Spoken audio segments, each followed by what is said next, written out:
he had purchased what he thought was a Percocet pill through a seller that he interacted with on Snapchat.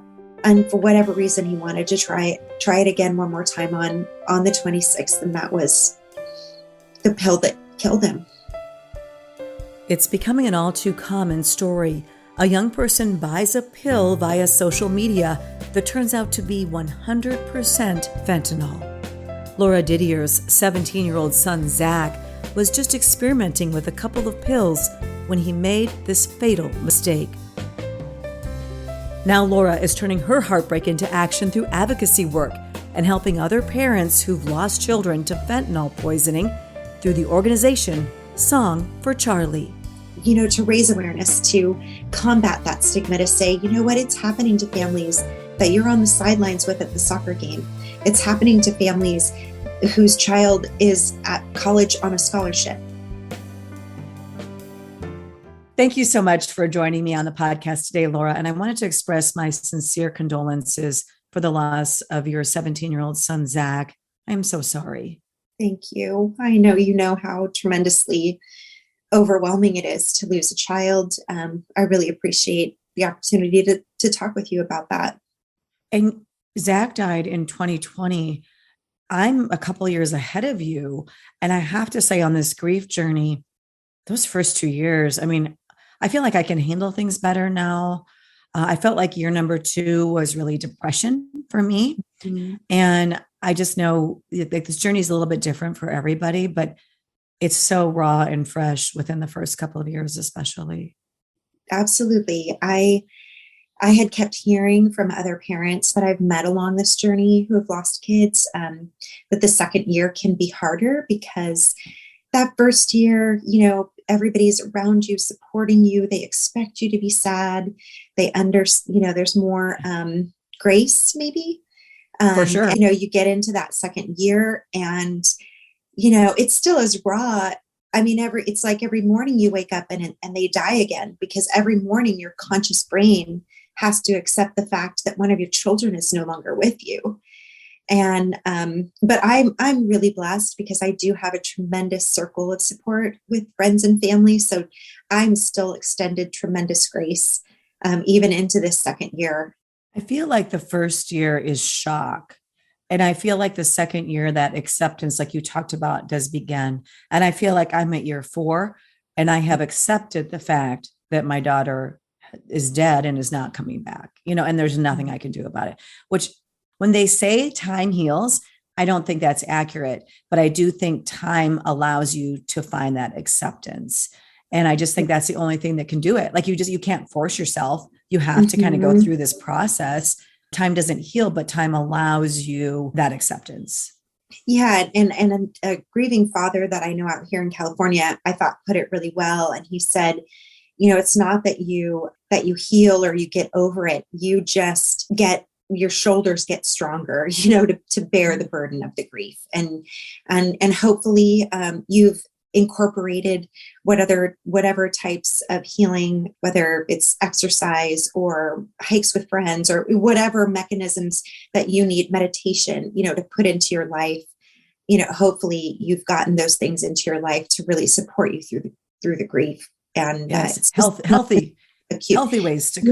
Yeah. Hopefully so. And I know that I saw in my first year of grieving that there were some unhealthy coping mechanisms when you're just in that acute phase, that I really had to be mindful about and say, no, I'm not going to go down that path. I have 2 other kids that need a healthy mom. And I've jumped into advocacy, quite quickly. And, I want to be able to be, just helpful to my fellow grieving moms and dads. And so I try to really be mindful about what I put around myself to help me in this grief. You and I are very like-minded in that way, because I have always said I'm really living for these 2 other kids that I have, or actually 3. I have a stepson too. So 3 other kids and my husband that I have to be healthy and go on for them. Mm-hmm. And then I take my grief and pour it into advocacy, because helping other people really helps me the most. Absolutely. And I want to though go back and really talk about Zach. Tell me, he was 17. He was your youngest Yeah. child. Tell Mhm. me about him. He was such a great guy. I mean, everybody loved him. He was happy all of his life, really. I mean, he just had a really sunny disposition. He was easy to raise. He loved school. He loved his older siblings. He had a great relationship with his father and with me and with his grandparents. And he loved school. So he was a really, really good student. He was a great writer. He loved music, and he taught himself how to play piano from pretty young. I mean, he was probably 8, maybe younger than 8, when he really like found this love of the piano and could play beautifully by the time he passed away. And he also loved athletics. So he really pushed himself as an athlete. In reading up on your daughter, I saw how much really in common our kids had. Zach also did the hurdles and really loved the hurdles. And I have some great shots of him and videos of him running the hurdles. So, but some of the things about him that I'm the most proud, when you lose someone, it's beautiful when people will reach out to you to say how this person touched their life. And all of these young people that I knew and that I didn't know, reached out to say, I was a classmate of Zach's, and he was always smiling in the hallway, and he was always trying to cheer people up if they were sad. Or I moved, to Rockland and didn't know anybody, and he was the first person to reach out and welcome me into the school. And so he had a giant heart. He was really bright. He was really talented. And he just, like, one of the things that just really I'll never forget about him was that I just think really demonstrated his heart was that whenever he would say, I love you, Mom, if I said, love you too, he would always correct me. He said, no, you have to say, I love you too. You have to say the whole sentence. You can't just say, love you too. And so those types of little details he really paid attention to. He was a special guy. He sounds amazing. And I often think when I speak to groups, I show a poster of young people who have been poisoned by fentanyl. And I talk about all the lost potential, because Yes. I just think about what if they would have been able to live to fulfill their destiny here on this earth. What Yeah. could Zach have done with all those incredible talents? I feel the same way. And that's the thing. Like, he was on this tremendous path. He was a senior. It was the lockdown. So that's a horrible situation for someone that's a thriving high school senior, kind of in that prime, year of high school. And he'd set himself up for just this tremendous future. He had just submitted his application for the University of California system, which is very competitive. So, but he knew he had a really good chance. He was also working on his Eagle project for scouting. So he had a lot of really good, he was a well-rounded young man, and in addition to being a stellar student. So he knew he was really competitive for that. And so we were in that, anticipating phase of life where you're launching them and you're thinking, wow, they've worked so hard. They're going to launch in this beautiful way, and then it's just all severed, like, instantly, and you're just left with this trauma. It really is a trauma, It is. Yes, especially 100%. completely unexpected. This was a brand new type of experimental thing with Zach. And Yeah. he encountered fentanyl so early on that we really didn't have the typical red flags that you might be looking for if your child was getting kind of Right. off of this healthy path. And yeah, and we got all of his acceptance letters 3 months after he was killed, and his top choice UC was UCLA. And 3 months after he died, just a couple days after he would have turned 18, we got his acceptance letter to UCLA. And yeah, all that potential he missed out. It's like he laid the groundwork for this beautiful future that he never got to see. I'm so sorry. Oh, breaks my heart. Just breaks my heart, Laura. What happened? How did he took a pill Yes, it was a pill. So we pieced obviously everything together after he passed away. We were able to get his phone unlocked and get it to the authorities right away, where they discovered that he had purchased what he thought was a Percocet pill through a seller that he interacted with on Snapchat. It was not someone he knew prior. It was just, this transaction. We know it wasn't the very first pill he tried, but it was maybe the second or third. It was a really brand new situation for Zach. And so we really didn't have a chance. The things that you tell parents to look for, the friend groups change, the grades slip, all those red flags. It was so early on. There was none of that for us. It just, the rug was pulled out from under. So we got this pill on the 26th of December, 2020. He took it at, after bedtime, and he died slumped over his desk. But there were no pills in his room. There was no injury to his body. So it had to be such shock. Who discovered him?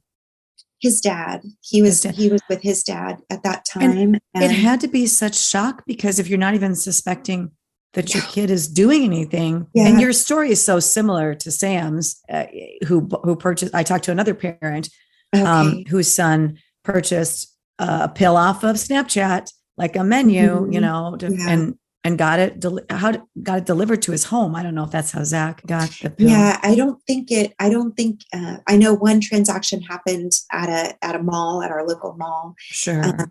And so, but yeah, we really were so blindsided, and it was too late. I mean, obviously his dad started CPR. Our 23-year-old son called 911. The paramedics came, but it was, they tried to work on him, but I'm sure the paramedics, as soon as they arrived, did that, out of obligation, but I'm sure they knew right away that he was gone. He was blue. He was cold. And it's just so incredible to me. And I think we need to stop calling them overdoses, because it's such a misnomer.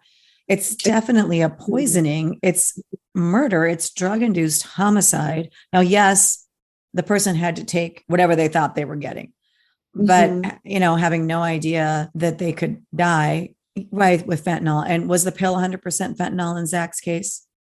Yeah, there was no Percocet in the pill. It was a completely counterfeit pill. And the amount of fentanyl obviously was lethal. And so in our county, tragically, in 2020, they were really seeing a sharp uptick in fentanyl deaths. Zach was the last death in 2020 for fentanyl. So because of this alarming trend, our county did look at it like a crime scene, and they did, have all of us outside. When I arrived at the house, they'd already had pronounced him dead, and everybody was on the driveway when I got to the house. And Chris, his father, just said, our baby is gone. My other two kids helped me up in the shock of it all. And they were doing their investigation, because, there were no other drugs in his room. There were no pills. There was nothing in his room. There was no evidence of any drug use. There was no injury to his body. They ruled out self-harm immediately. But they said, we don't know exactly what it is, but the coroner said, we're going to suspect fentanyl because we're seeing this trend in our county. And I'm like, what is that? How could my kid get it? I knew nothing about counterfeit pills. I knew nothing about there was no awareness in our area at all. And so, I said goodbye to my baby. They had to do an autopsy to rule out natural causes, because there were no drugs there.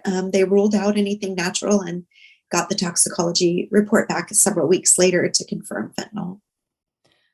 Yeah, I can relate. I laid there with my daughter after she died, and then I drove behind the ambulance as they took her to the morgue for the autopsy.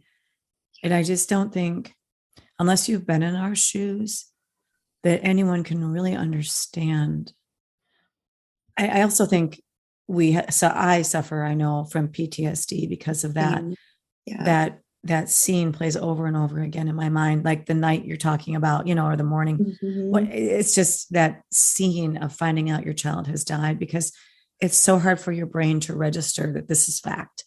That's why when we talk about acceptance, I just don't think this is not supposed to happen.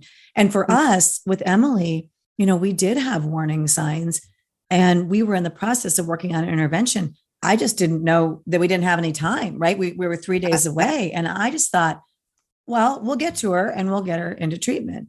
Mhm. But with fentanyl, I always tell people fentanyl is a game changer for Yeah. everything here. You, first of all, you can't experiment, you can't try anything, and you don't have any time if Mhm. you think someone has a problem because the next time they use, you know, Could be it. Exactly. Like we know that Zach tried a pill. Of course, we found it out after we lost him on Christmas Eve, but that pill must not have had much fentanyl in it. All we observed on Christmas, he just seemed kind of more tired than normal. Like it was not unusual for him to stay up late playing video games with his friends. They were in lockdown. They couldn't get together in person much. So they still weren't in school, full time or anything. So it was not uncommon for these guys to get on, Minecraft and be up, lose track of time. So it was not unusual for him to be, kind of tired in the morning to get going. But by the end of Christmas Day, I was like, he never really kind of fully perked up. You just see, so, but drugs was not in my brain. He didn't have a, history of drugs. And I thought, well, because he kept saying, no, mom, I'm fine. I just stayed up super late playing Minecraft. And it's like, okay. And I said, are you sure? That's it. But in my mind, the only thing I thought, well, if he isn't being truthful, would maybe be marijuana. You know what I mean? Like this is how naive I yeah, was. of course. No, of course. I thought my daughter was using marijuana and Xanax. That's what Yeah. I thought she was using. Yeah. And And yeah, so I thought, well, wow, he's telling me everything's fine. Don't worry. I'm good. I'm good. And so then I had to work the next day on the 26th. So he was with his dad on the 26th. And I was checking in with his dad, like, hey, does Zach seem more like, did he get a good night rest? Does he seem more himself today? And he's like, yeah, seems totally fine. So whatever, he was fine on the 26th. And for whatever reason, he wanted to try it again one more time on the 26th. And that was the pill that killed him. do you think that he was just experimenting, or do you think that he was maybe self-medicating for something else, or You what do you know, think it I was? Or do you have any way of knowing? Maybe you have no way of knowing.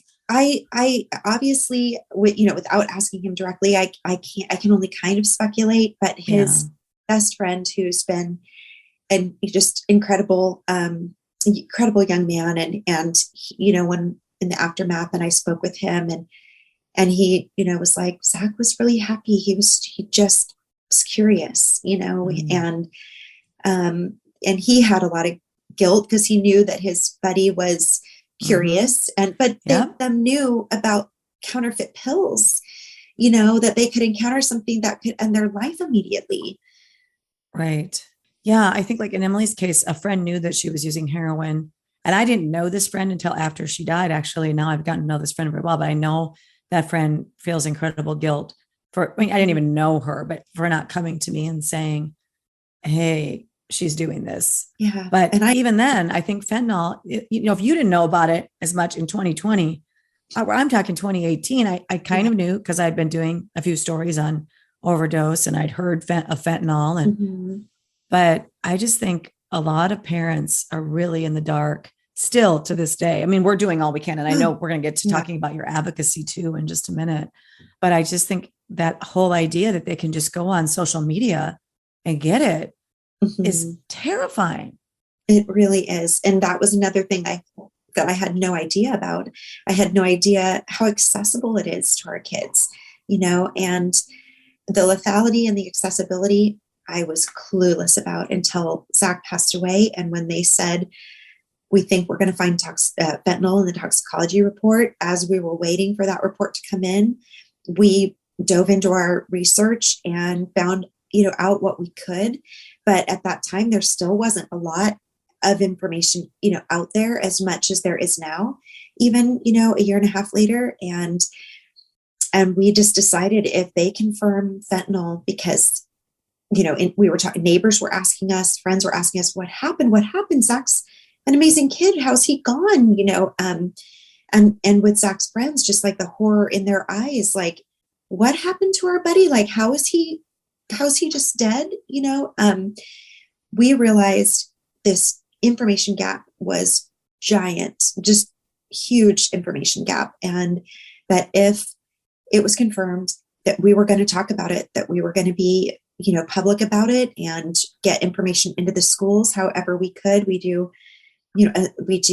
presentations for parents and teachers and students, community groups, Boy Scout. We're getting into some Boy Scout troops, just because Zach really was like the boy next door. He really is kind of typifies what this new danger is, that you can just be dabbling a little, curious, whatever, and that could be it. It could end it all. I always say that parents can no longer look at experimentation as a rite of passage.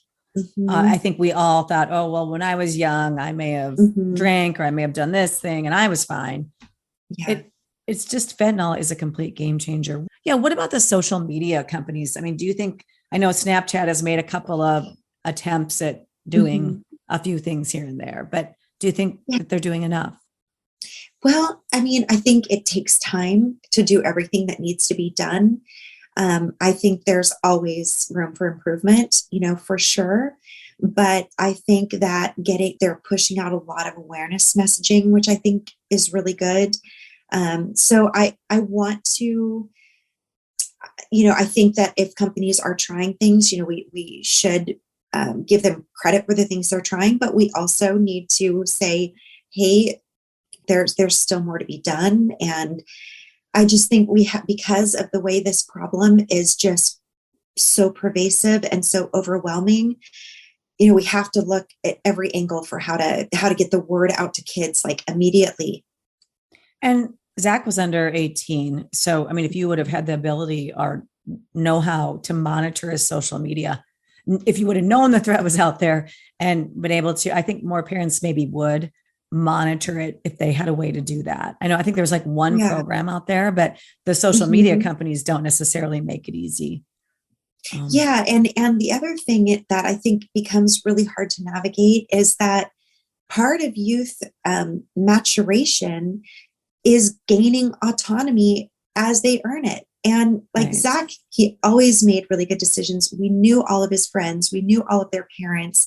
We have to give our kids autonomy and freedom as they earn it. And so it's a tough call between giving them the privacy they earn versus like, no, I can't let you have any privacy at all, ever, ever, ever. Yeah. Kids can also find a way, around. Sure, they find ways around it, right.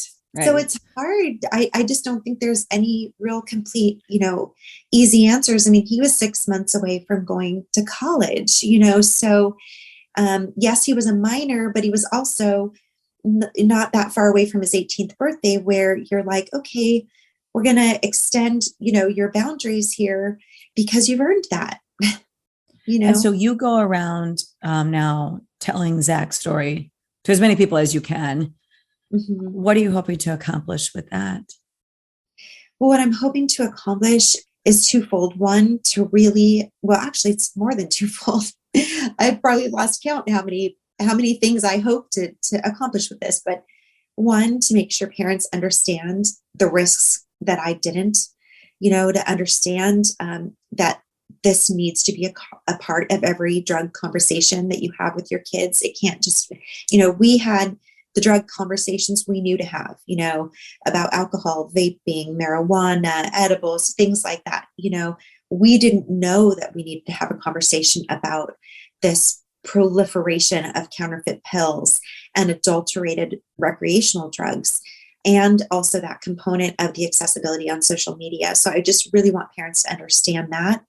I really want youth to understand that the days of experimentation relatively safely are over. I think also that kids are very comfortable taking pills.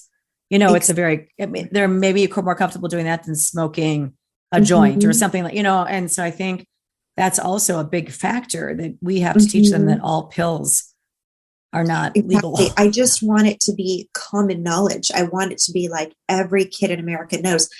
Of course, I would never take a pill that didn't come from my doctor or pharmacy, because all those pills out there are fakes. Yes.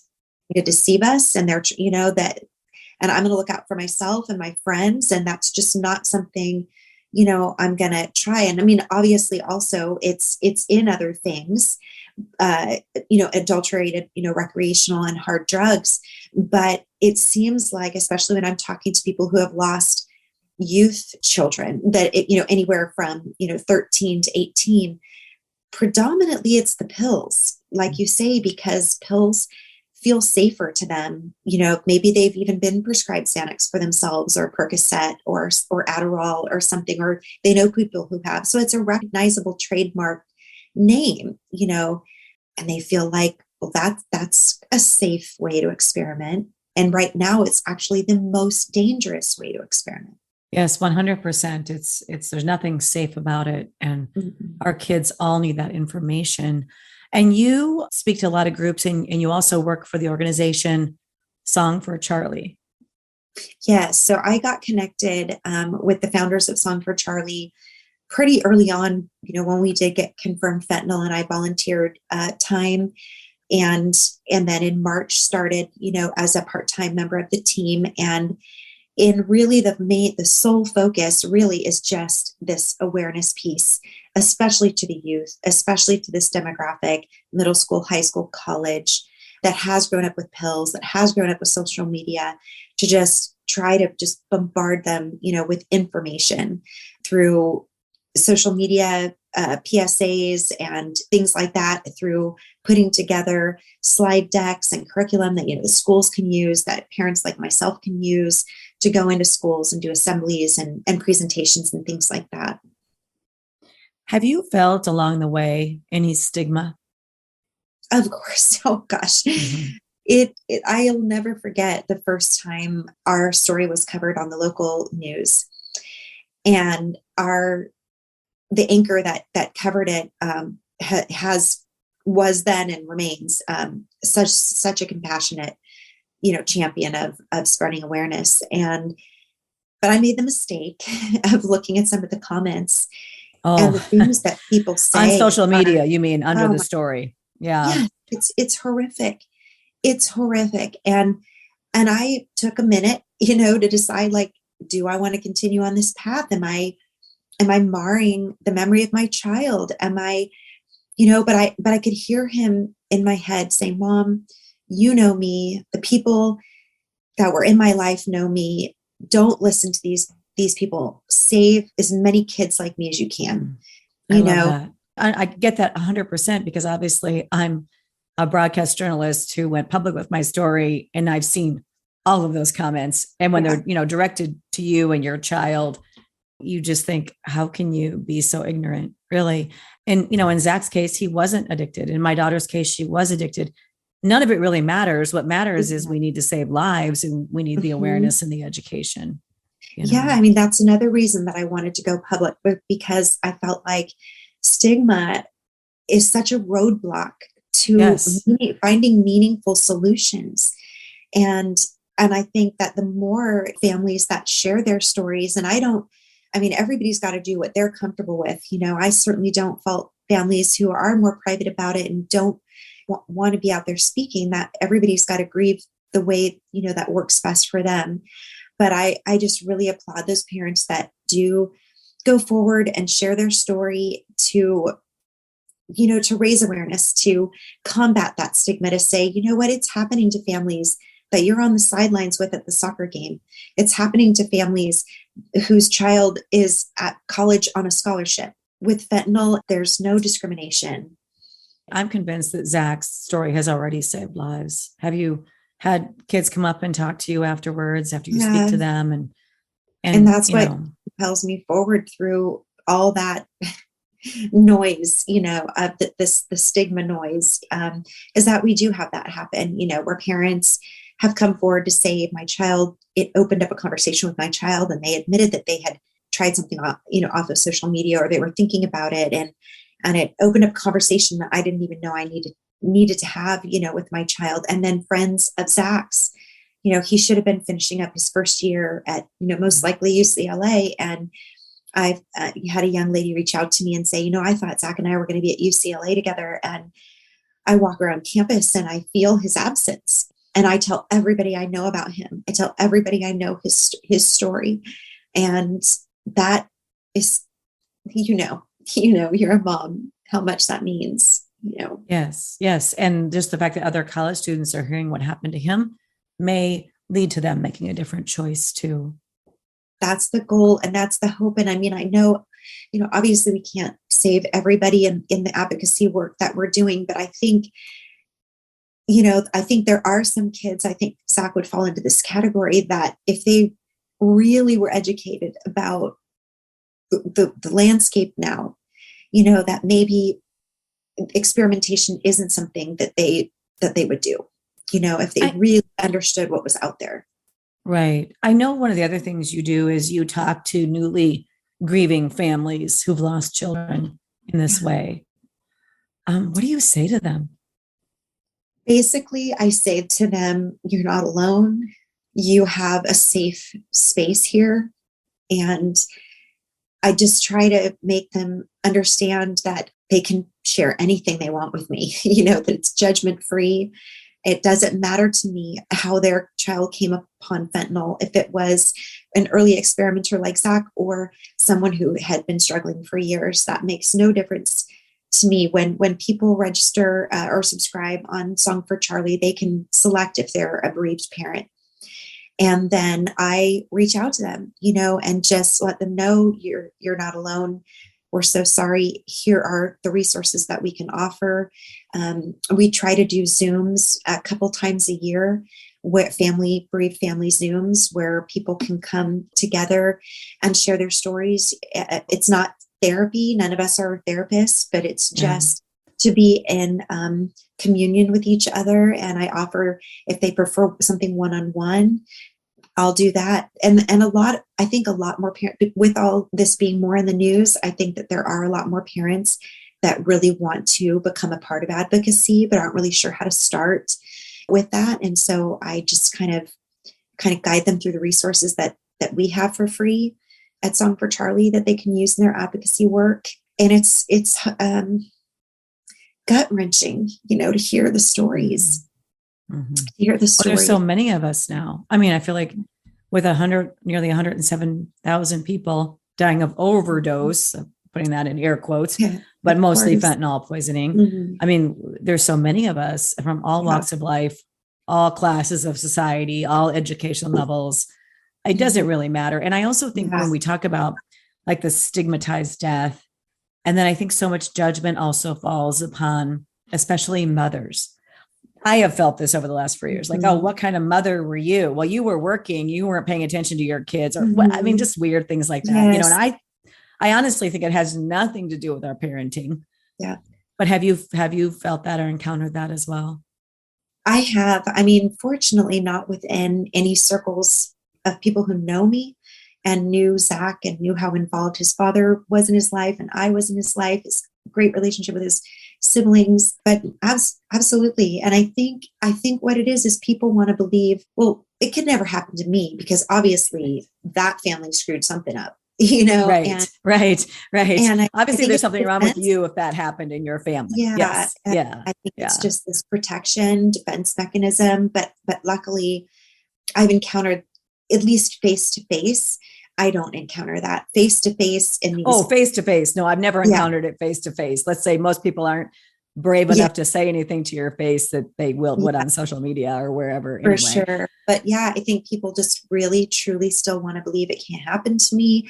They must have screwed something up. And I think it's just so they, I don't know, don't want to have to deal with it or think about it or.